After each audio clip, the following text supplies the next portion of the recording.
Here's your long-form Money Files narration on the Madoff Ponzi scheme.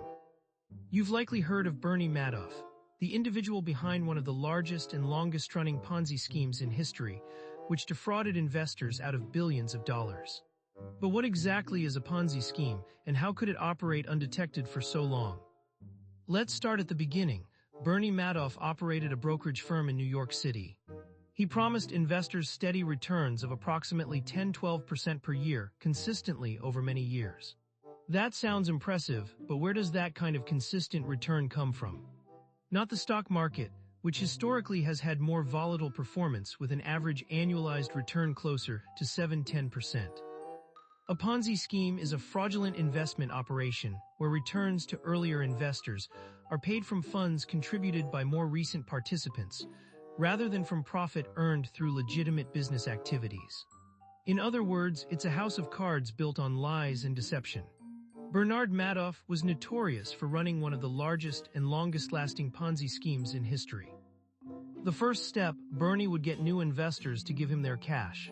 He'd then tell them the magic number was a guaranteed 10%. But he didn't actually invest that money in stocks or bonds like he claimed. Instead, he used it to pay earlier investors. "Your 10% is here," he'd say, handing over checks. This worked for a while because there were always new people putting in fresh cash. It's like a chain letter. As long as you can find new participants willing to fund the scheme, everything looks fine on the surface. But when the flow of new money dries up, it all falls apart. So how did this go on for decades? Simple: secrecy and trust. Bernie Madoff was an insider in Wall Street circles. He cultivated relationships with influential people, played golf with big names, and had connections at prominent firms. His victims included celebrities, charities, and wealthy families, anyone who thought they were getting access to exclusive investment opportunities. But behind closed doors, there was no real investing happening. The returns came from new money, not profits. Over time, more and more cash went out to pay earlier investors, until Madoff couldn't find enough new people willing or able to join. When the financial crisis hit in 2008, things got even worse.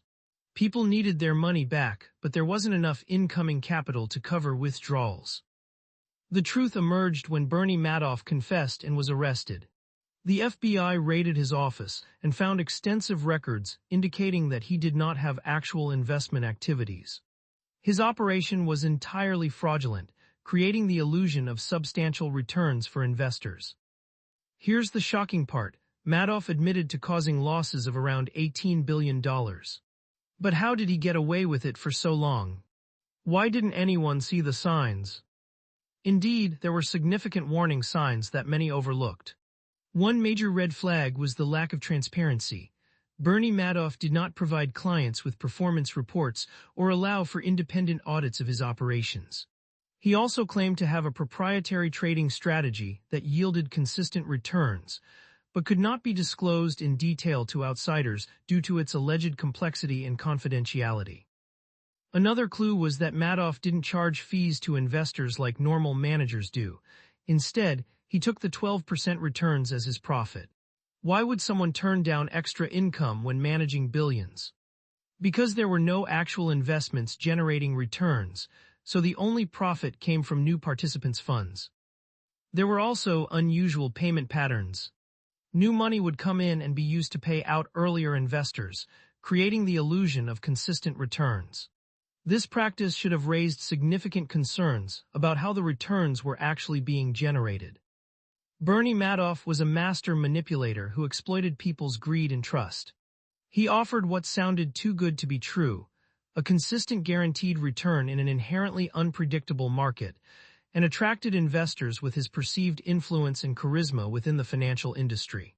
People trusted him because he appeared to have connections with prominent figures in finance. But every Ponzi scheme eventually collapses when it cannot attract new money fast enough to pay returns to existing participants. That's exactly what happened in the Madoff case. When the global financial crisis hit, investors demanded their funds back quickly, but there were insufficient fresh inflows to meet these demands. The entire operation unraveled like a sweater with one loose thread. What makes this even more shocking is how much damage was done. People lost life savings, charities could no longer fund programs, and entire families were devastated by the losses. It's estimated that around 17,500 investors lost an estimated $64.8 billion to Bernie Madoff over several decades. That's not a typo, it indeed amounts to billions of dollars. But here's something even scarier.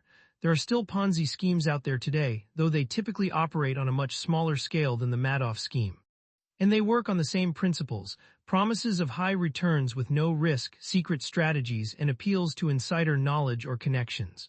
The only way to avoid getting caught in one is to be skeptical of easy money promises and thoroughly research any investment opportunity. The Madoff scheme was successful because it preyed on people's hopes for secure wealth growth without effort. However, there are better ways to build real long-term value with your money, such as saving regularly, diversifying investments across a range of assets, understanding fees and risks, staying informed about the markets, and being cautious about deals that sound too good to be true. Remember, there's no such thing as guaranteed returns without risk. If an offer seems too good to be true, it likely is. Always exercise caution and conduct thorough research before investing in any opportunity. This is educational and historical, not financial advice. Bernard Madoff's Ponzi scheme was a masterclass in deception, but let's look at how you can protect yourself from similar scams. Start by understanding the basics of investing. Diversification is key. Don't put all your eggs in one basket. Spread your investments across different types of assets like stocks, bonds, and real estate to reduce risk. Another crucial step is to know the fees involved with any investment. Fees might seem small, but over time they can significantly reduce your returns. For example, a mutual fund that charges 1% annually may not sound substantial at first, but if you compare it to an index fund that charges 0.2%, the difference in costs can amount to thousands of dollars lost over decades due to the power of compounding. Stay informed about market trends and economic indicators. This doesn't mean trying to time the stock market. Instead, focus on long-term growth. Educate yourself on different investment strategies and understand how compound interest works. Compound interest is the process where interest earned on an initial principal and any accumulated interest is reinvested, leading to exponential growth over time. Be wary of any promises of high returns with little risk or effort required. Remember, if it sounds too good to be true, it probably is. Always do thorough research before investing your hard-earned money. Verify the credentials and track record of anyone offering investment advice through reliable sources. Don't hesitate to ask questions to fully understand how your investments will be managed. One common red flag is an investment opportunity that promises unusually high returns with little risk, especially if it requires secrecy or relies on insider connections. Legitimate investments are transparent about their strategies, fees, and performance metrics, and do not require you to trust someone blindly with your financial future. Always look for transparency and accountability in any investment firm or advisor. Finally, consider working with a licensed financial professional who adheres to strict ethical standards. Such professionals can offer tailored guidance based on your specific goals and risk tolerance.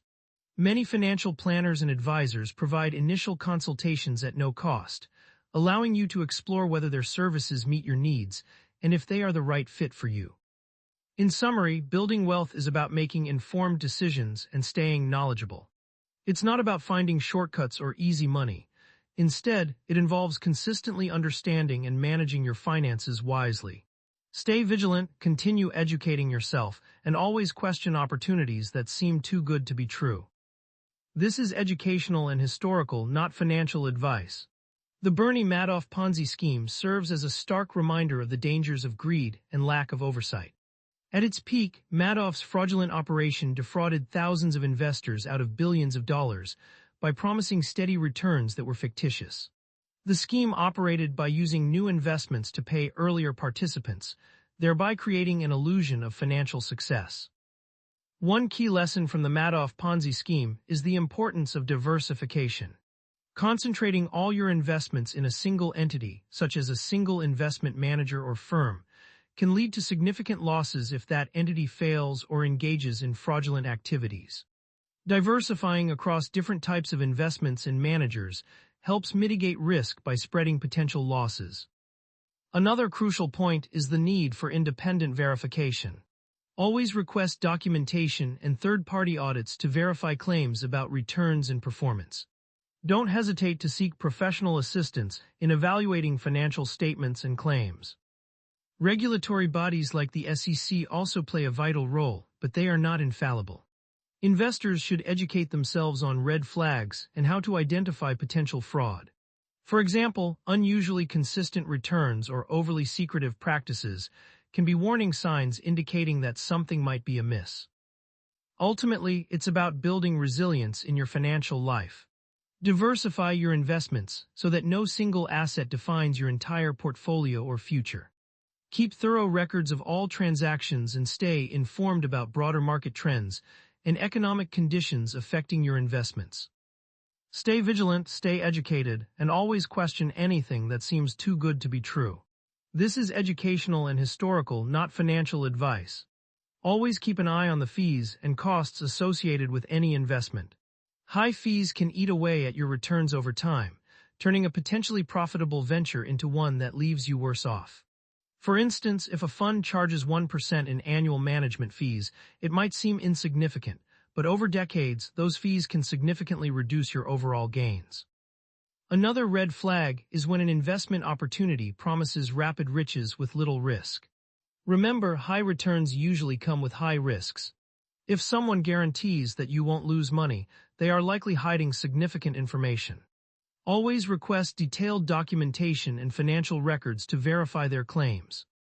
It's also crucial to diversify your investments across different asset classes like stocks, bonds, real estate, and commodities. This spreads out the risk and can protect you from major losses if one area of the market performs poorly. For example, during the dot-com bubble in the late 1990s and early 2000s, many investors suffered significant losses because they were heavily invested in tech stocks without other assets to cushion the fall. Lastly, never invest money you cannot afford to lose. The allure of quick profits can be tempting, but it's important to prioritize your financial stability and security.